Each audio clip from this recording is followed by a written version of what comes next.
Hello everyone, welcome to Deepa's kitchen. आज मी बनवणार आहे गौरी गणपतीसाठी मस्त अशी नान कटाई मी बनवून तुम्हाला दाखवणार आहे. तर व्हिडिओ जो आहे तर शेवटपर्यंत नक्की बघा. तर सिंपल मेजरमेंट आहे. कुठलंही तुम्ही घरामधलं भांडं घेऊ शकता. म्हणजे तुम्हाला जितकी नान कटाई बनवायची आहे तर तितकी म्हणजे त्याप्रमाणे तुम्ही एखादं भांडं घेऊ शकता. तर इथे मी नॉर्मल असा एक डब्बा घेतलेला आहे. त्याने एक डबा साखर मोजून घेतलेली आहे. तर सगळी जी साखर आहे ना ते एकदम बारीक अशी पावडरमध्ये काढून घ्यायची आहे. तर साईडने ठेवून द्यायची आहे. तर ज्या डब्याने साखर मोजली होती ना त्याच डब्याने मी इथे वनस्पती घेते आहे, म्हणजेच की डालडा. तर डालड्याच्या ऐवजी तुम्ही तूपही घेऊ शकता. पण नानकटाई जी आहे ना ती डालड्याने एकदम अशी खुसखुशीत होती.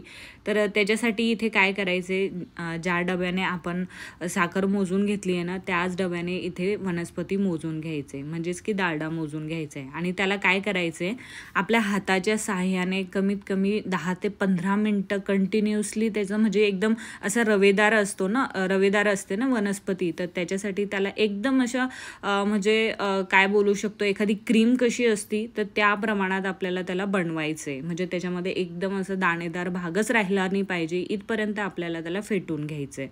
तर इथे कमीत कमी अशा प्रकारे तुम्ही 10 ते 15 मिनटं करू शकता. त्याच्यानंतर इथे ना मी काय करणार आहे, 10-15 मिनटाचं काम इथे मी 5 मिनटामध्येच करणार आहे. तर ब्लेंडरच्या सहाय्याने त्याला चांगलं असं मिक्स करून घेणार आहे. ब्लेंडरनी काय होतं ना, म्हणजे जास्त वेळाचं काम जे आहे तर ते कमी वेळेत होतं, फटाफट होऊन जातं. तर त्याच्यासाठी मी ब्लेंडरनी छान असं त्याला मिक्स करून घेणार आहे. तर मस्त असं एकदम असा रवेदार भाग राहिलाच नाही पाहिजे इथपर्यंत आपल्याला त्याला मिक्स करून घ्यायचे. आणि त्याचा जो कलर असतो ना, जेव्हा आपण पॅकेटमधून काढतो तर थोडासा पिवळसर असतो. आणि आता तुम्ही बघू शकता एकदम असं म्हणजे पांढऱ्या भागामध्ये पांढरं शुभ्र व्हायला लागला आहे तो. आणि त्याचा कलर पण बघा आणि त्या टेक्स्चर पण बघा किती असं मस्त क्रीम फोममध्ये आलेलं आहे. तर मस्त असं एकदम तुम्ही बघू पण शकता, हातावर माझा कुठेही दाणेदार भाग राहिलेला नाही आहे. मस्त असं त्याला चांगलं ब्लेंडरच्या सहाय्याने मिक्स करून घेतलं आहे. हाताने तुम्ही करत असेल तर त्याला कमीत कमी 10 ते 15 मिनटं कंटिन्युअसली तुम्हाला फेटावं लागेल. आणि त्याच्यानंतर जी साखर जी आहे मिक्सरमधून काढून घेतलेली होती तर ती त्याच्यामध्ये ॲड करायची आहे. तर इथे साखरेचा भाग जो आहे ना तुम्ही कमी जास्त करू शकता, तुमच्या आवडीनुसार करू शकता. पण हे मेजरमेंट जे आहे ना ते परफेक्ट आहे, तुम्ही आरामशीर बनवू शकता. त्याच्यानंतर इथे साखर ना जी चांगली अशी मिक्स करून घ्यायची आहे हाताच्या सहाय्याने किंवा एखाद्या चमच्याच्या सहाय्याने. जसं मी एका पॅच्युलाच्या सहाय्याने मिक्स केलं तसं तुम्ही करू शकता. आणि ज्या डब्याने आपण साखर वनस्पती मोजून घेतलं आहे त्याच डब्याने इथे मैदा आपल्याला घ्यायचा आहे 2 डबे. तर इथे काय केलं ना, मैदा मी चाळून घेतलेला होता एका मोठ्या परातीमध्ये आणि मग नंतर त्याला मोजून त्याच्यामध्ये ॲड केलं आहे. मैदा जो आहे तर तो एखाद्या चाळणीच्या सहाय्याने चांगला चाळून घ्यायचं आहे आणि एकदम असं मिक्स करून घ्यायचं आहे. जसं की तुम्ही बघू शकता पिठाचा छान असा मुंडकुळा झाला आहे आणि चांगलं असं पीठ जे आहे तर ते मिक्स करून झालं आहे. त्याच्यानंतर इथे मी काय करते आहे, 2/3 कप दूध जे आहे तर ते घेतलं आहे. थोडं थोडं करून त्याच्यामध्ये ॲड करणार आहे. तर इथे मला पूर्ण दूध लागलं आहे. तर इथे मी म्हणजे तुमच्याकडे मेजरमेंटचा कप नसेल तर तुम्ही अर्धा ग्लास जो पाणी पिण्याचा ग्लास असतो ना त्या ग्लासने पण जर का दूध घेतलं तरी चालेल. अर्धा ग्लास असं दूध घ्यायचं आणि तुम्ही बघू शकता कुठेही याला क्रॅक वगैरे पडत नाही आहे. मस्त अशी जे पीठ जे आहे तर त्याची कन्सिस्टन्सी पण बघू शकता किती सॉफ्ट अशी झालेली आहे. तर इथे ना मी तुम्हाला अवनमध्ये पण करून दाखवणार आहे आणि कढईमध्ये पण करून दाखवणार आहे.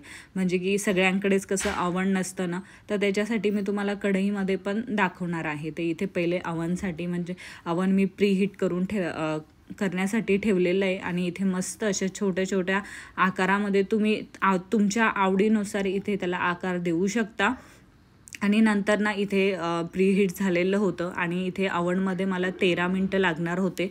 13 मिनटासाठी इथे मी त्याला सोडलं होतं ओव्हनमध्ये. आणि इथे मी तुम्हाला कढईमध्ये पण दाखवते. एक मोठ्या साईजची कढई घ्यायची आहे. आपण केक कसं बेक करतो सेम तसंच केलं तरी चालतं. इथे मीठ वगैरे मी खाली काही टाकलेलं नाही आहे, तसंच त्याला कढईमध्ये सोडलेलं आहे. तुम्हाला म्हणजे तुमच्याकडे तुम्ही केक वगैरे बनवत असेल तर त्याचं मीठ वगैरे असेल तर ते पण तुम्ही खाली टाकू शकता. मस्त मोठ्या साईजचं स्टँड त्याच्यामध्ये ठेवायचं आहे आणि त्याला प्रीहीट, जसं आपण ओव्हनला कसं प्रीहीट करतो तसंच कढईला गरम करण्यासाठी त्याला साईडने ठेवायचं आहे. आणि इथे माझ्याकडे कुठलं नॉनस्टिक म्हणजे नंतर नव्हतं भांडं, तर ते होतं तर ते ओव्हनमध्ये ठेवलेलं होतं मी. तर इथे मी नॉर्मल जो केकचं भांडं होतं ना त्याच्यामध्येच मी नानकटाई जी आहे तर ती बनवणार आहे कढईमध्ये. आणि इथे ओव्हनमधलं झालं पण होतं लगेच, तर मी त्या म्हणजे साईडने काढून ठेवलं होतं ओव्हनमधलं, कारण की गरम गरम असताना ना ते थोडंसं सॉफ्ट असतं आणि आपल्याला काय वाटतं की ते झालेलं नाही आहे, पण ते थंड झालं ना की छान ते कडक होतं. आणि नंतर इथे बघू शकता मस्त अशी जे नानकटाई आहे तर त्याला छान असं मी पिस्ता लावलेला आहे. आणि इथे कढई जी आहे तर ती चांगली गरम झालेली आहे. आणि जी नानकटाई आहे तर ती पण त्याचं भांडं जे आहे तर ते ठेवलं आहे मी. आणि गॅस मीडियम करायचं आहे. आणि इथे कमीत कमी 15 ते 18 मिनटासाठी त्याला सोडून द्यायचं आहे. तसंच एकदम तुम्ही बघू शकता जो ओव्हनमधलं नानकटाई आहे तर त्याचा किती छान असा कलर आलेला आहे. खालच्या साईडने पण किती छान अशी जाळी आलेली आहे. आणि वरती पण पिस्ता लावल्याने त्याचं अजून म्हणजे ते दिसण्यासाठी अजून चांगलं दिसतंय. तर इथे पहिली बॅच तर झालेलीच होती. लगेच मी दुसरं भांडं पण तयार केलं ओव्हनमध्ये फटाफट. एकदा का मिक्स करून ठेवलं ना तुम्ही तर तुम्ही पटापट नानकटाई जी आहे तर ती बनवू शकता. तर इथे कढईमधलं पण होतंय साईडने आणि तुम्हाला एक तोडून पण दाखवते. किती छान अशी मस्त अशी नानकटाई जी आहे ना तर ती बनवून तयार होती. कढईतली पण बघू शकता किती छान झालेली आहे. तर व्हिडिओ कसा वाटला मला नक्की कमेंटमध्ये सांगा आणि चॅनलला सबस्क्राईब करण्याचं विसरू नका. आणि व्हिडिओला पण प्लीज लाईक करा. स्वस्त रहा, मस्त रहा, चांगलं जेवण करा. Thank you, bye bye.